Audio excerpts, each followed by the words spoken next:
जी हां, लखनऊ से दिल्ली का रास्ता बहुत नजदीक माना जाता है। वैसे तो दूरी है 400 किलोमीटर के लगभग, लेकिन सियासत के एतबार से बहुत अहम है लखनऊ दिल्ली के लिए। उत्तर प्रदेश देश का सबसे बड़ा सूबा, राजनीतिक लिहाज से सबसे ज्यादा पेचीदगियों वाला सूबा। उत्तर प्रदेश का चुनाव जैसे जैसे करीब आ रहा है वैसे वैसे राजनीतिक गर्माहट बढ़ रही है। यूपी में बीजेपी ने मिशन यूपी की शुरुआत कर दी है। तमाम पार्टियों ने अपनी पूरी ताकत अभी से झोंक दी है, लेकिन फिलहाल इस केस में सत्ताधारी बीजेपी सबसे आगे दिखाई दे रही है। ताजा कड़ी में केंद्रीय गृह मंत्री अमित शाह का यूपी दौरा है, जहां उन्होंने पार्टी के सदस्यता अभियान की शुरुआत की और यूपी में 300 पार का लक्ष्य सेट कर दिया है। लेकिन सबसे अहम बात, सीएम योगी आदित्यनाथ की जमकर तारीफ भी की। शाह का यूपी प्लान क्या है, ये रिपोर्ट देखिए। भारत माता की, भारत माता की।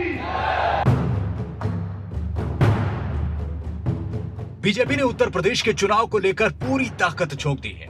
गृह मंत्री अमित शाह यूपी चुनाव को लेकर एक्शन मोड में हैं। सूबे की सियासी नब्ज को पकड़ने के लिए शाह यूपी दौरे पर लखनऊ पहुंचे। उन्होंने मेगा सदस्यता अभियान की शुरुआत की। मिशन यूपी के लिए शाह ने बीजेपी के नेताओं को 300 पार का लक्ष्य भी दे दिया। साथ ही विरोधियों पर भी तीखा हमला बोला कि मुझे जवाब देना था। घोषणा पत्र मैंने ही रिलीज किया था, उसका 90% वादा योगी जी ने पूरा कर लिया है।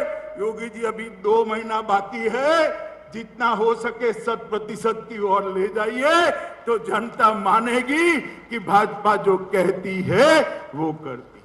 उत्तर प्रदेश के अंदर कई साल तक ये सपा सपा का खेल चलता रहा और उसने उत्तर प्रदेश को बर्बाद करके रख दिया। उत्तर प्रदेश और की कानून और व्यवस्था की स्थिति कैसी थी, मेरा तो खून खौल जाता था। खुद यूपी पहुंचे अमित शाह ने सियासी जमीन पर बीजेपी की तैयारियों को हरी झंडी दिखाई है और मिशन यूपी की शुरुआत कर दी है। अमित शाह ने दावा किया है कि 2022 में भी 2017 का प्रदर्शन दोहराएंगे। पार्टी ने इसके लिए पूरी कमर कस ली है। 2017 में बीजेपी के प्राथमिक सदस्यों की संख्या 1,87,00,000 थी, लेकिन चुनावी परिणाम में पार्टी को कुल 3,60,00,000 से ज्यादा वोट मिले।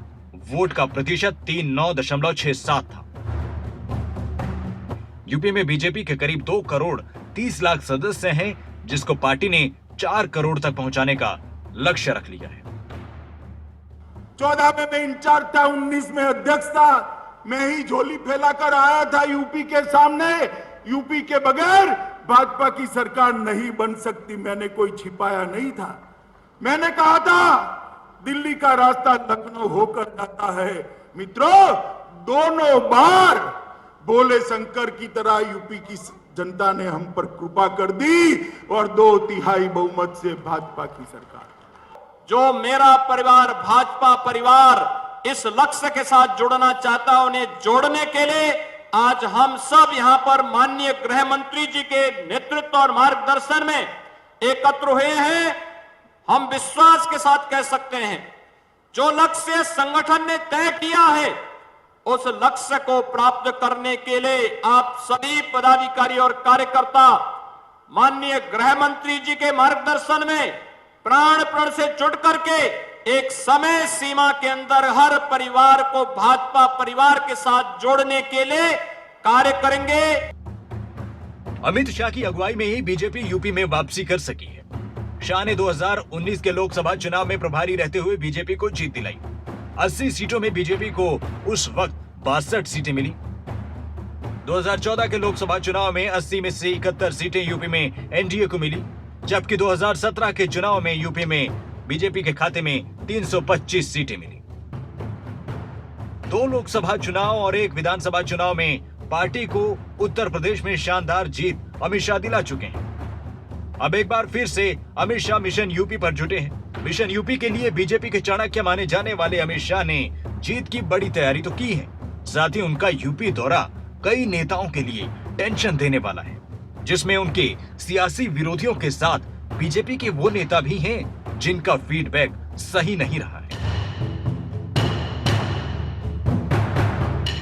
अमित शाह के इस दौरे का सबसे बड़ा खतरा उन विधायकों पर है जिनका या तो प्रदर्शन और इमेज बहुत बुरी है या जिनके हारने की आशंका साफ है। इन विधायकों के टिकट पर खतरा मंडरा रहा है। कहा जा रहा है कि संगठन के पदाधिकारियों के साथ बैठक में शाह ने फीडबैक लिया है। कहा जा रहा है कि पार्टी ने जो इंटरनल सर्वे कराया है उसके आधार पर वर्तमान विधायकों के टिकट काटने को लेकर चर्चा हुई है। पुराने फार्मूले के तहत नॉन परफॉर्मर विधायकों के पत्ते कटने तय हैं।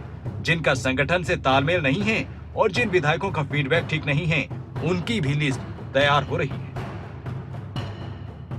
इस बार यूपी में चुनाव कई मायनों में अलग है। 2022 का विधानसभा चुनाव का रास्ता बीजेपी के लिए इतना आसान नहीं है। चुनौतियां कई हैं। कोरोना महामारी में विपक्ष ने सूबे में बिगड़ी स्वास्थ्य सेवा का बड़ा मुद्दा बनाया है। रोजगार को लेकर भी लोगों की नाराजगी दूर करना आसान नहीं है। हालांकि योगी सरकार ने अपने कार्यकाल में बड़ी संख्या में लोगों को रोजगार देने का दावा किया है। फिर भी विपक्ष योगी सरकार के दावों पर सवाल खड़ा करता रहा है। हालांकि यूपी में बीजेपी दावा करना नहीं भूल रही कि बाहुबली का दौर योगी सरकार ने ही खत्म किया है। यूपी में अगले साल विधानसभा चुनाव होना है। बीजेपी ने फिर से एक बार सीएम योगी के चेहरे को आगे रखकर चुनाव के मैदान में उतरने का फैसला किया है। बीजेपी मिशन यूपी में 2017 से बड़ा कमाल करना चाहती है, इसीलिए अमित शाह खुद मैदान में उतरे हुए हैं। न्यूज डेस्क रिपोर्ट, खबरें अभी तक।